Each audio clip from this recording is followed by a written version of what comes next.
Olá, queridos alunos, bem-vindos ao meu canal. Eu sou o professor Sérgio e hoje nós veremos a oxidação de ácidos graxos e cetogênese como parte do conteúdo da bioquímica básica. Irei começar essa aula com alguns questionamentos que serão úteis no desenvolvimento de todo o nosso raciocínio. Inicialmente, o que seria essa beta-oxidação que a gente ouve tanto falar, que encontramos nos livros de bioquímica? Que molécula pode sofrer a beta-oxidação? Onde vai ocorrer essa beta-oxidação? Quando ocorre a beta-oxidação? E de que forma acontece a beta-oxidação? Queridos alunos, eu queria enfatizar nesse momento que a beta-oxidação é um modelo de oxidação de ácidos graxos, mas não é a única forma pela qual os ácidos graxos são oxidados. Talvez seja a principal, mas não o único modelo. Por isso que eu coloquei todos os questionamentos em cima da beta-oxidação, porque o raciocínio servirá para os outros modelos também. Então, vamos começar pelas duas primeiras. O que é beta-oxidação e que molécula pode sofrer beta-oxidação? Então, nós vemos aí na imagem um ácido graxo, e nós sabemos que ele é um ácido graxo porque ele tem uma das suas extremidades, a região polar, ele possui um grupamento carboxílico, característico dos ácidos, e ela apresenta uma extensa cadeia carbonada, característica dos ácidos graxos, o que dá a sua propriedade lipofílica, sua propriedade hidrofóbica. Esse ácido graxo é um ácido graxo insaturado, ele possui uma dupla ligação entre o carbono 9 e o carbono 10.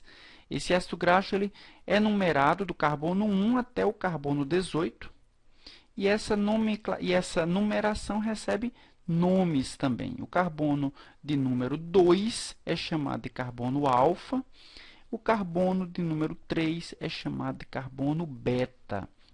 Então, a beta-oxidação é nada mais, nada menos do que a oxidação que acontece no carbono beta. Existem outras formas de oxidar ácidos graxos, como a alfa-oxidação, que acontece no carbono 2, nós veremos mais adiante. Existe também a ômega-oxidação, que é a oxidação do último carbono da cadeia, o carbono ômega, que também veremos nessa aula.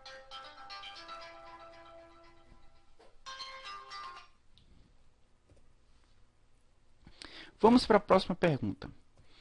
Onde ocorre a beta-oxidação? Então, nós temos aí o processo digestivo e de absorção dos lipídios, né? Então, inicialmente, os lipídios eles passam, né, a dieta rica em gordura, né? Os lipídios passam através de todo o tubo digestivo, chegam até o estômago, onde sofrem uma primeira digestão das lipases gástricas, mas isso não vem ao caso, não é o foco da nossa aula de hoje. Os lipídios eles são dirigidos até o intestino, onde sofrem dois processos importantes. Primeiro é a emulsificação de gorduras. Isso ocorre em virtude da liberação dos sais biliares pelo fígado e pela vesícula biliar. Esses sais biliares nada mais, nada menos vai fazer do que quebrar a gordura em partículas muito pequenas, fazendo com que as enzimas lipídicas tenham acesso ao interior dessa gordura, dessa gotícula lipídica. Posteriormente, as lipases irão digerir os lipídios, principalmente os triglicerídeos, em ácidos graxos e glicerol. Esses ácidos graxos, esse ácido graxo, esse glicerol, ele vai ser absorvido. Eles vão ser substrato para a formação das lipoproteínas. Nesse momento, a formação simplesmente de quilomicrons, ricos em vitaminas lipossolúveis, ricos em glicerol, em fosfolipídios, em triglicerídeos, em colesterol. Toda essa partícula lipídica, né, essa partícula lipoproteica, né, esse quilomicron, ele é lançado na corrente sanguínea, onde ele vai se dirigir para diversos tecidos. Né? Os quilomicrons eles possuem algumas apoproteínas, que são proteínas ativadoras de enzima, e no decorrer do percurso, essas apoproteínas irão ativar enzimas, principalmente no tecido muscular e no tecido adiposo. tecido muscular e tecido adiposo, essas enzimas, as lipases lipoproteicas, irão quebrar novamente os triglicerídeos, liberando os ácidos graxos, liberando o glicerol, para que eles possam ser utilizados tanto pelo músculo como pelo tecido adiposo. Bem, lá no tecido adiposo, os triglicerídeos, ou melhor, os ácidos graxos que foram liberados pelos quilomículos, eles vão servir para montar novamente o triglicerídeo, a partir de uma junção com o glicerol, com 3-glicerol. E para que ele serve o triglicerídeo? Bem, ele serve para armazenamento, para mobilização quando necessário. Então, é uma fonte de energia reserva extra que será utilizado quando o organismo, de fato, necessitar de maior aporte energético. Isso acontece no jejum, né? Então, já adiantei a próxima pergunta, né? Ele acontece no jejum, quando o glucagon é estimulado pela diminuição da glicemia plasmática, diminuição da glicose no plasma, e o glucagon ele vai ativar as lipases sensíveis ao hormônio, lá no tecido adiposo, que vai quebrar o triglicerídeo, liberando assim os ácidos graxos. Bem, mas ácido graxo não consegue circular na corrente sanguínea, porque ele é uma molécula insolúvel no plasma. Portanto, o ácido graxo liberado ele precisa se ligar num complexo com a albumina, e a albumina vai levar os ácidos graxos para os tecidos que conseguem metabolizá-lo, que conseguem extrair energia das suas moléculas, que são principalmente o tecido muscular. Então, chegando lá no tecido muscular, os ácidos graxos são dirigidos para a organela mitocondrial, são dirigidos para a mitocôndria, onde todas as reações de quebra, de oxidação de cada um dos seus carbonos acontece, e daí a liberação da energia que foi acumulada nessas moléculas. Quando ocorre a beta-oxidação, eu já falei, acontece em momentos onde há diminuição do fornecimento de compostos energéticos, principalmente os carboidratos. As reservas energéticas de lipídios elas são mobilizadas, são liberadas para que os tecidos possam utilizá-las. Nós temos aqui um esquema mostrando o que acontece durante o jejum. Então, durante o jejum, inicialmente, as proteínas são quebradas, acontece a proteólise, essas proteínas liberam aminoácidos, e esses aminoácidos são utilizados como fonte de energia. De que forma? Eles são degradados, a degradação de aminoácidos com liberação de compostos carbonados e liberação de ureia. A ureia é um excreto, a ureia não tem como ser utilizada, a ureia pode... aliás, a ureia pode até ser utilizada quando há necessidade de formação de outros compostos amínicos, né? Como nucleotídeos, como outras proteínas, como aminoácidos que não são essenciais. Mas a maior parte da ureia, a maior parte da amônia liberada, ela vai ser liberada com a formação da ureia e com sua eliminação. O restante que sobra da cadeia é a cadeia carbonada, são os carbonos que sobraram, que entram no ciclo de Krebs como intermediários, né, desse ciclo, com a formação, com a utilização, com a alimentação desse ciclo para a formação de energia. Bem, mas durante o jejum prolongado, as proteínas não podem ser utilizadas por muito tempo, uma vez que elas são essenciais na estrutura e na atividade catalítica de algumas reações. Elas são degradadas durante uma fase muito curta do jejum. Nessa fase do jejum, nós temos que a glicose está sendo preservada, porque alguns tecidos não conseguem sintetizar a glicose e, pior, não conseguem metabolizar outra molécula substituta da glicose. Então, nesse momento, como nós podemos ver aí, há um grande estímulo da síntese de glicose a partir de compostos não glicídicos.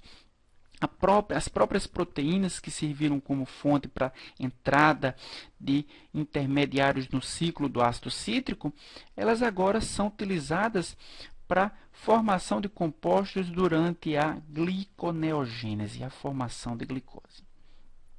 Mas isso também não tem condição, esse metabolismo não tem condição de durar por muito tempo. Então, na verdade, quem vai segurar o aporte energético para os tecidos que não dependem exclusivamente de glicose será a mobilização de ácidos graxos. Os ácidos graxos foram liberados a partir do glucagon, por exemplo.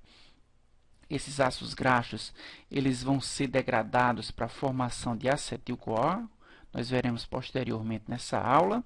E esse acetil-CoA vai entrar no ciclo do ácido cítrico para produzir energia, como nós veremos também durante essa aula. Aí surge uma pergunta que não quer calar: por que oxidar ácidos graxos? Então, nós vimos que proteína é inviável para serem oxidadas, uma vez que ele tem outras funções importantes. Glicose está muito baixa. Ácido nucleico é essencial também para toda a regulação celular. Então, sobrou os ácidos graxos para serem degradados. Mas não é só esse o motivo pelos quais é oxidado os ácidos graxos. Os ácidos graxos são oxidados também por duas razões muito simples. Primeiro, eles são compostos muito mais reduzidos do que os demais. Gente, vamos entender uma coisa. A energia é armazenada nas moléculas em virtude do aumento da redução molecular. A liberação dessa energia acontece quando essa molécula ela é oxidada. Então, quanto mais reduzida uma molécula, maior capacidade de armazenamento de energia essa molécula vai ter. Quanto mais oxidada a molécula, menor capacidade energética essa molécula tem de guardar essa energia. Então, os ácidos graxos são mais reduzidos, consequentemente, eles armazenam muito mais energia. Outro ponto é que os ácidos graxos eles não são hidratados. E não são hidratados por uma razão muito simples. Eles não têm pontos de formação de pontes de hidrogênio. Eles só possuem carbono e hidrogênio sem praticamente aparecer em nenhuma molécula de ácidos graxos, compostos que são eletronegativos. Por essa razão, eles não conseguem se ligar com a água, não são hidratados, portanto, o seu peso seco ele é muito maior do que o peso seco de uma molécula de carboidrato, uma vez que ela está ligada a moléculas de água também. Nós podemos ver nessa tabela aí a capacidade que tem os lipídios de formar e liberar energia para a manutenção da vida, para a manutenção dos tecidos, para a manutenção das células. Aí em cima nós podemos ver, né, a quantidade de energia liberada por um homem de 70 quilos. Um homem de 70 quilos tem aproximadamente 15 quilos de triglicerídeo. Isso corresponde a 141 mil quilocalorias. Somado aos demais compostos dos tecidos, nós temos aqui 166 mil calorias. Essa quantidade de energia corresponde a praticamente 3 meses de sobrevivência dessa pessoa, sendo que a maior parte desse aporte energético é fornecido pelos triglicerídeos do tecido adiposo. Um homem obeso com cerca de 80 quilos, um homem obeso com cerca de 140 quilos, ele possui 80 quilos somente de triglicerídeo. Isso corresponde, né, juntamente com todas as outras macromoléculas, fornece uma energia suficiente para uma sobrevivência por aproximadamente 14 meses. E de que forma acontece a beta-oxidação? É a próxima pergunta. Então, a beta-oxidação acontece através de fases onde os ácidos graxos vão ser quebrados. Inicialmente, como nós vimos em slide anterior, há necessidade de mobilização dos triglicerídeos, ou seja, os triglicerídeos estão lá armazenados no tecido adiposo, lá no adipócito, eles precisam ser quebrados, serem liberados, para que os tecidos que fazem beta-oxidação utilizem esses ácidos graxos. Quem faz isso é a lipase e hormônio sensível. Bem, esses ácidos graxos liberados, eles vão ser veiculados através da albumina para os tecidos que vão utilizar, mas ele precisa ser ativado para que possa entrar na via oxidativa.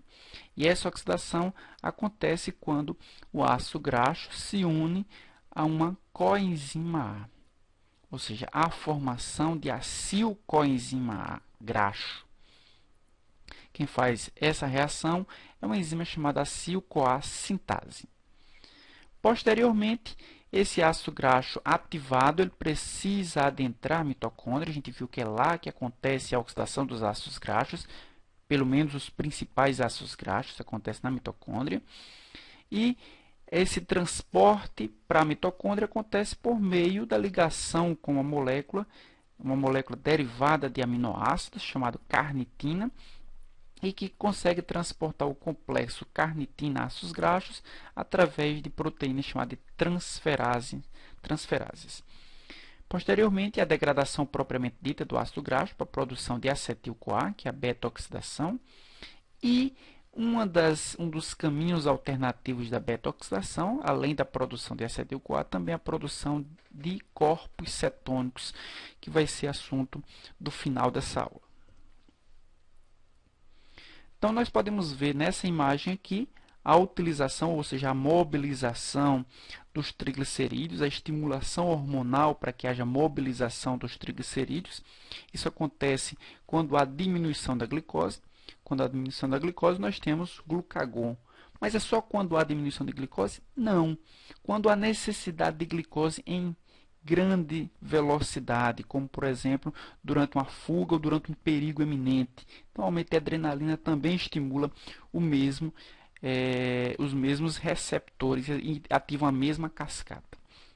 Então, vamos utilizar como exemplo aqui o glucagon. Então, o glucagon ativou o seu hormônio, ativou o seu receptor. Esse receptor é um receptor ligado a uma proteína G. Então, ele vai quebrar um GTP para liberação, aumento do AMP cíclico. O AMP cíclico ele vai ativar uma proteína quinase chamada PKA, que é a proteína quinase dependente de AMP cíclico. E essa proteína quinase ela vai fosforilar uma lipase de triglicerídeo, que é a triglicerol-lipase. Triglicerol-lipase fosforilada é a forma ativa dessa lipase. Ela vai ser ativa e ela vai quebrar os triglicerídeos lá do tecido adiposo, liberando o diacilglicerol. Esse diacilglicerol vai sofrer a ação de outras lipases para a liberação de ácidos graxos e liberação do glicerol. Lembrar que a molécula de triglicerídeo é formada por ácidos graxos e é formada também pelo glicerol. Então, vai liberar as duas moléculas. Então, nós podemos ver aqui mais uma vez, o triglicerídeo aqui, são 3 moléculas de ácidos graxos e aqui em cima o glicerol unindo as 3. Então, o triglicerídeo liberou aqui os ácidos graxos, daqui a pouco a gente vai ver como é que eles são metabolizados, mas ele liberou o glicerol. Então, o glicerol ele vai entrar numa etapa importante durante a fase de jejum. Ele pode entrar na via glicolítica, para ser degradado, para produzir energia, mas muito provavelmente ele vai fazer o sentido inverso. O glicerol vai entrar na via da gliconeogênese. Ele vai se transformar em glicerol 3-fosfato, mas ele vai subir, vai formar glicose, uma vez que a necessidade de glicose é maior do que a necessidade de energia. Mas os ácidos graxos foram liberados juntamente com o glicerol. Eles foram para os tecidos que vão necessitar de energia a partir dos ácidos graxos e eles precisam ser ativados. E eles são ativados quando a união do ácido graxo com uma acetilcoenzima A com a coenzima A. Então, os ácidos graxos são unidos com acetil-CoA, formando acil-graxo-CoA ou ail-graxo-CoA. Quem faz isso é uma enzima chamada acil-CoA sintetase. Lembrar, gente, que acil-graxo-CoA não é acetil-graxo-CoA. Então, acil-graxo-CoA é a coenzima A ligada a um composto de muitos carbonos, que é o ácido graxo. Essa ativação ela acontece em 2 fases. Então, a acil-CoA sintase ela vai fazer a união do ácido graxo com a coenzima A em 2 fases. Na primeira fase, a necessidade de uma molécula de ATP. Esse ATP vai ser quebrado, esse ácido graxo ele vai se transformar em adenilato de ácido graxo, vai liberar um pirofosfato, esse pirofosfato posteriormente também vai ser quebrado. Então, essa energia produzida pelo pirofosfato mais a capacidade energética desse adenilato de ácido graxo é quem dá a condição necessária para o ácido graxo se unir com a enzima A. Então, essa é a chamada energia de ativação necessária para que essa reação possa, de fato, ocorrer. Então, esse adenilato de ácido graxo entra agora na segunda fase da reação, onde a enzima vai ligar esse composto com a coenzima A, uma vez que agora o aporte energético é muito maior e é muito mais fácil essa reação acontecer, liberando assim o acil-CoA e não acetil-CoA. Acetil-CoA é só 2 carbonos, acil-CoA é a coenzima A ligada a uma molécula grande carbonada. Bem, esse acil-CoA agora ele está ativado, ele está pronto para ser transportado para dentro da mitocôndria. Só que para ser transportado para dentro da mitocôndria, esse composto ele vai ter que atravessar duas membranas, uma membrana mitocondrial externa, uma membrana mitocondrial interna e entre elas um espaço cheio de fluido chamado espaço intermembrana. Então, inicialmente vai acontecer a ligação desse acil-CoA, ou melhor, a ligação do ácido graxo, que está ativado agora com a coenzima A, com a carnitina. Carnitina é quem vai fazer com que esse ácido graxo seja transportado para dentro da mitocôndria. Quem faz essa ligação é uma enzima chamada carnitina aciltransferase 1. Ele vai retirar a coenzima A, vai fazer com que a carnitina agora se ligue ao ácido graxo, gerando um composto chamado acilcarnitina. Esse composto acilcarnitina, ele é captado por uma proteína chamada de translocase, né? Aquela transferase que eu tinha mostrado no slide anterior. Essa translocase ele faz o transporte desse composto para o interior da mitocôndria, para a matriz mitocondrial. Na matriz mitocondrial, esse acilcarnitina agora vai ser substrato de uma outra enzima, a carnitina aciltransferase 2, que faz a reação inversa da carnitina aciltransferase 1. Ele vai quebrar a carnitina, liberar a carnitina e adicionar uma coenzima A, o ácido graxo, retornando a acil-CoA. A carnitina retorna pela mesma translocase para o espaço intermembrana onde ela é localizada. Lembrar que a membrana mitocondrial externa ela é relativamente permeável à maioria das moléculas. Então, esse composto acil-CoA consegue passar facilmente por essa membrana. Já a membrana mitocondrial interna ela só atravessa por meio da translocase. Aqui mais detalhadamente o processo. Então, nós temos aqui o ácido graxo. Esse ácido graxo ele foi ativado pela acil-CoA sintetase, gerando acil-graxo-CoA. Ele atravessou a membrana mitocondrial interna, sofreu a ação da carnitina aciltransferase 1, liberou a coenzima A para retornar aqui para o citosol, deu origem, né, essa enzima aqui, ela ligou a carnitina com o ácido graxo, dando origem à acilcarnitina, aqui no espaço intermembrana. Essa acilcarnitina adentrou a matriz mitocondrial através da translocase. Ao chegar na matriz mitocondrial, ele encontrou uma enzima que fica na membrana mitocondrial. Na verdade, ele fica na matriz, ele fica nas cristas mitocondriais, que é a carnitina aciltransferase 2, quebrando a ligação da carnitina com o ácido graxo, liberando a carnitina para voltar ao espaço intermembrana e liberando o ácido graxo para reagir novamente com a coenzima A. Esse composto agora é dirigido para a beta-oxidação.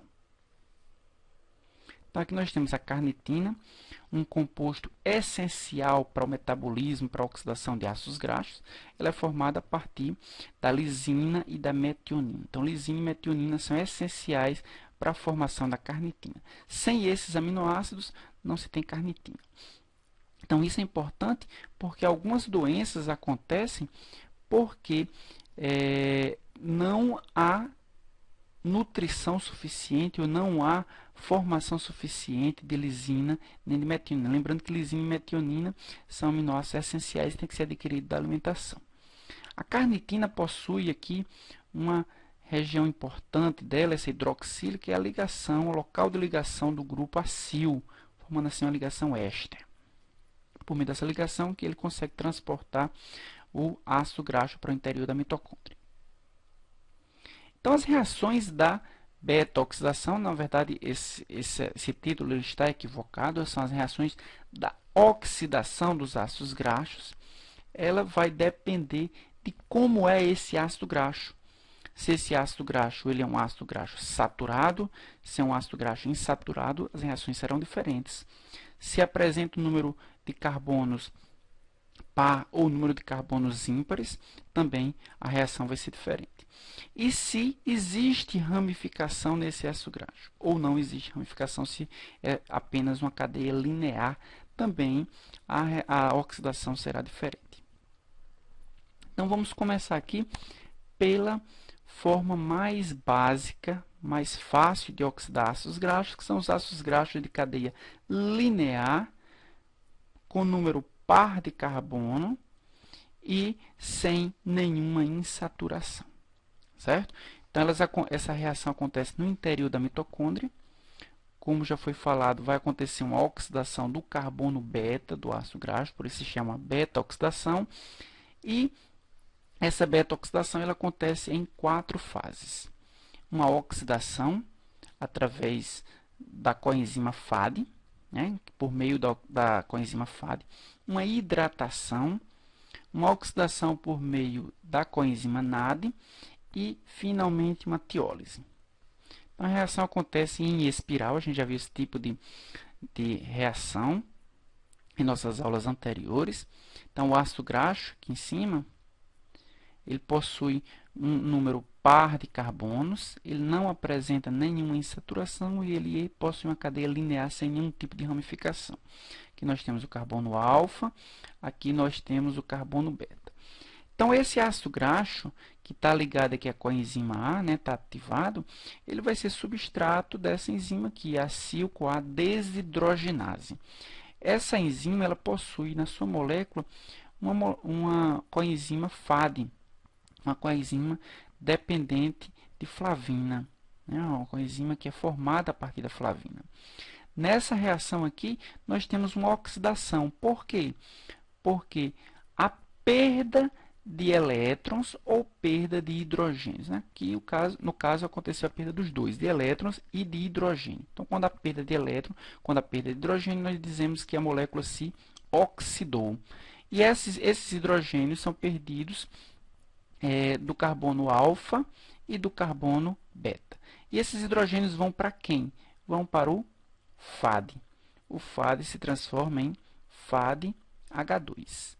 E esses dois elétrons que ficaram sobrando aqui sobrando do carbono, eles formam uma ligação covalente, gerando aqui uma nova dupla ligação. Essa aqui é a primeira oxidação. Oxidação dependente de FAD.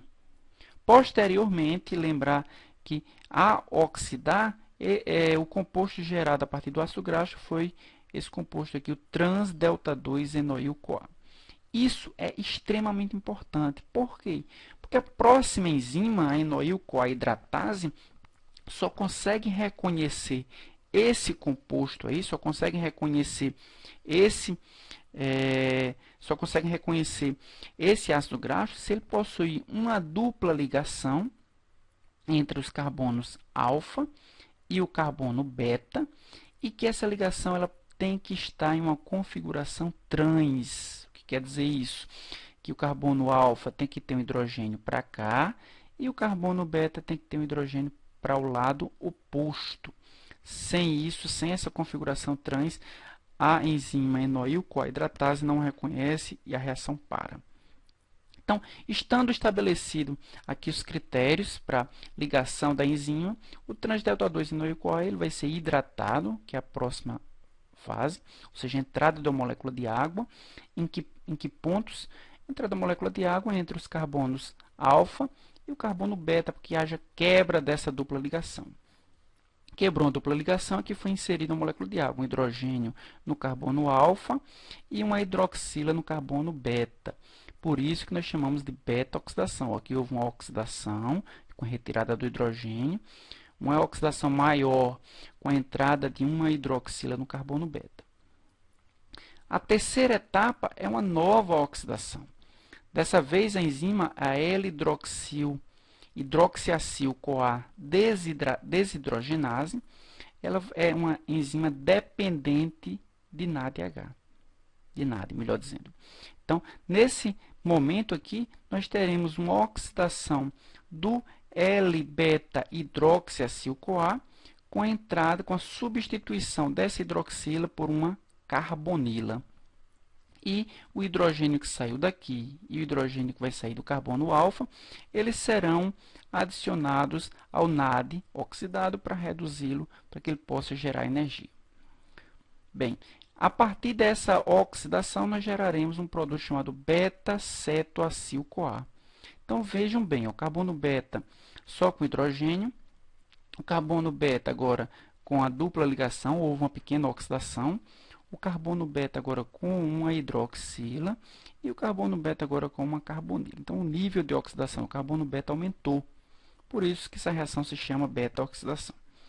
A quarta e última fase da beta-oxidação é a tiólise.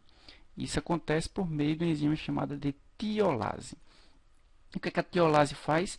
Ele quebra a ligação entre o carbono beta e o carbono alfa, liberando aqui dois carbonos ligados a uma coenzima A e adicionando ao carbono beta uma outra coenzima A. Então, foi liberado um composto com dois carbonos, que é o acetil-CoA, e liberou um composto, um ácido graxo com dois carbonos a menos do que o composto original. Esse composto ele vai entrar novamente na beta-oxidação, e aí nós temos que esse carbono beta não vai ser mais carbono beta, vai ser carbono alfa, e esse próximo carbono aqui é quem vai ser o carbono beta, e ele, portanto, é quem vai sofrer a beta-oxidação, certo?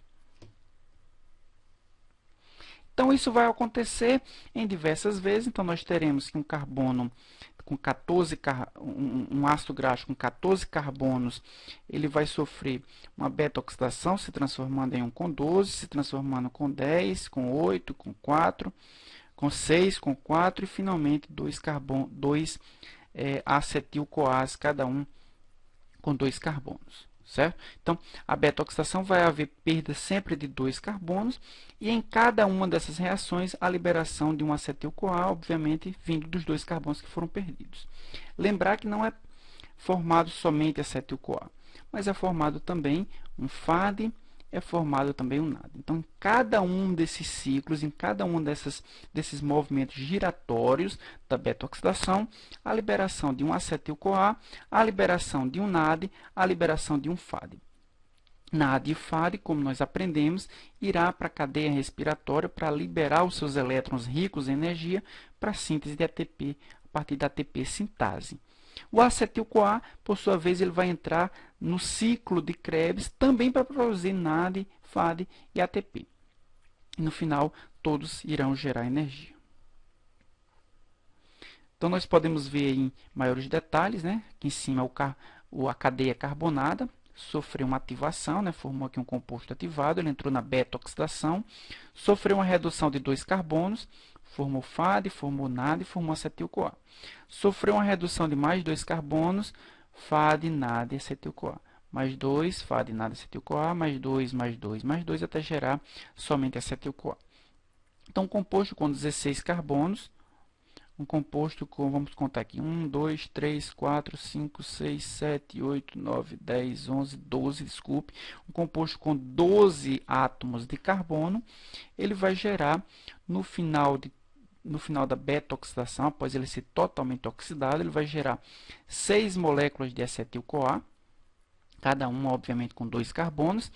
Cada um dos ciclos ele vai gerar FAD e NAD, ou seja, serão 5 ciclos, então ele vai gerar 5 NAD e vai gerar 5 FAD.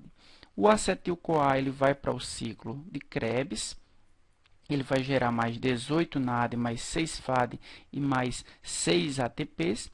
E os 5 NAD e os 5 FAD vão se juntar ao NAD e o FAD do acetil-CoA e vão entrar na cadeia respiratória para produzir uma quantidade muito maior de ATPs do que produziria a glicose. Então, nós temos aqui que vai ser produzido 74 ATPs, né, vindo da cadeia respiratória, mais os 6 ATPs que foram produzidos diretamente pelo ciclo de Krebs, menos os 2 ATPs que foram necessários para ativação do ácido graxo, nós temos aqui um saldo de 78 ATPs, uma molécula de apenas 12 carbonos.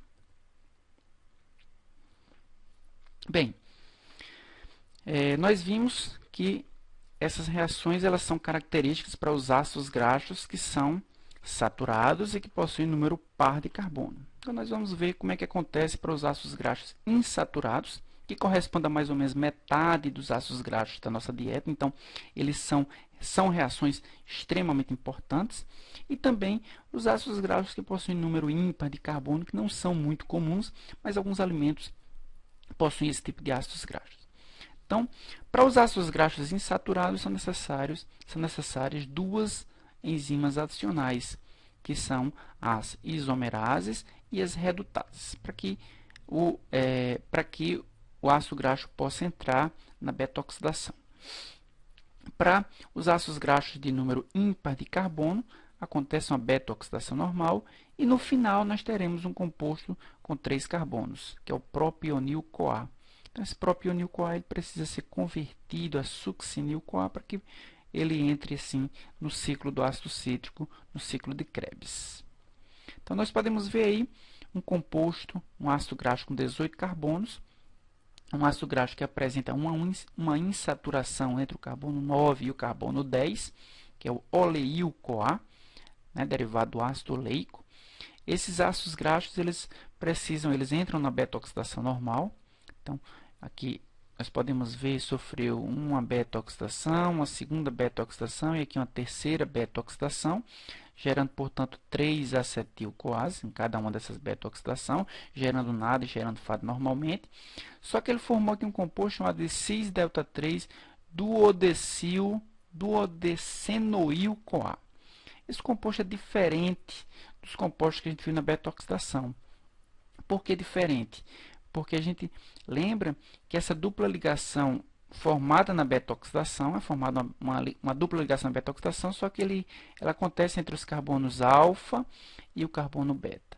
Além do mais, ela não é uma ligação cis, é uma ligação trans. Então, por isso que entra aí em cena essa enzima que é a enoil-CoA isomerase, que vai reestruturar essa molécula de forma que a dupla ligação fique entre o carbono alfa e o carbono beta e que essa dupla ligação ela fique na forma trans. Daí por diante a beta-oxidação acontece normalmente com formação de mais 6 acetil-CoAs. Para ácidos graxos poliinsaturados, há necessidade, além da isomerase, de uma redutase.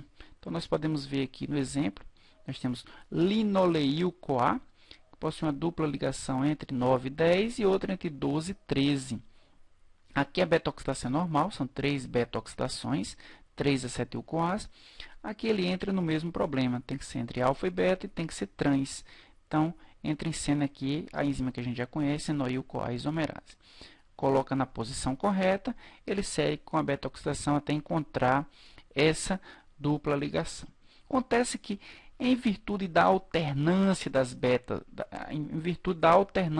duplas ligações nesse composto, quando a dupla ligação acontece da reação da beta-oxidação anterior, nós teremos aqui uma incompatibilidade estérica, né? Então, isso precisa ser resolvido.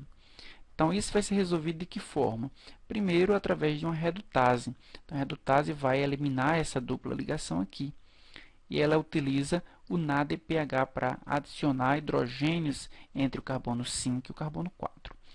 Então, formou um composto aqui, esse composto trans-delta-3, que não é um composto também compatível, entra novamente em enoil-CoA isomerase para redimensionar, reestruturar essa dupla ligação entre alfa e beta, de forma que ela seja trans, e a beta-oxidação segue normal, certo? Os ácidos graxos de cadeia ímpar, eles vão formar, vai haver a beta-oxidação normalmente, liberando FAD, NAD, liberando acetil-CoA, e como último composto vai ser liberado o propionil-CoA. Esse propionil-CoA ele precisa ser convertido em succinil-CoA através de várias reações. o succinil-CoA ele vai entrar no ciclo do ácido cítrico como intermediário para síntese de outros compostos ou para a formação de NAD e de FAD para geração de energia. Bem, essas reações que nós vimos aí, né, essas reações da beta-oxidação acontecem na mitocôndria, mas elas têm uma limitação do tamanho da molécula. Elas acontecem com carbonos até com compostos com tamanho até 18 carbonos. Acima de 18 carbonos, não tem como a mitocôndria processar os ácidos graxos. Portanto, os ácidos graxos precisam ir para uma outra organela chamada de peroxissomo. Então, os ácidos graxos de cadeia longa ou super longa, eles entram no peroxissomo, né? Eles entram nos peroxissomos, onde sofrem uma redução da sua cadeia. Então, na primeira reação, há também uma oxidação dependente de FAD, só que no caso dos peroxissomos, há a formação de peróxido de hidrogênio e não de FAD, que vai produzir energia. Esse peróxido de hidrogênio ele vai ser degradado pela peroxidase, vai ser degradado pela catalase.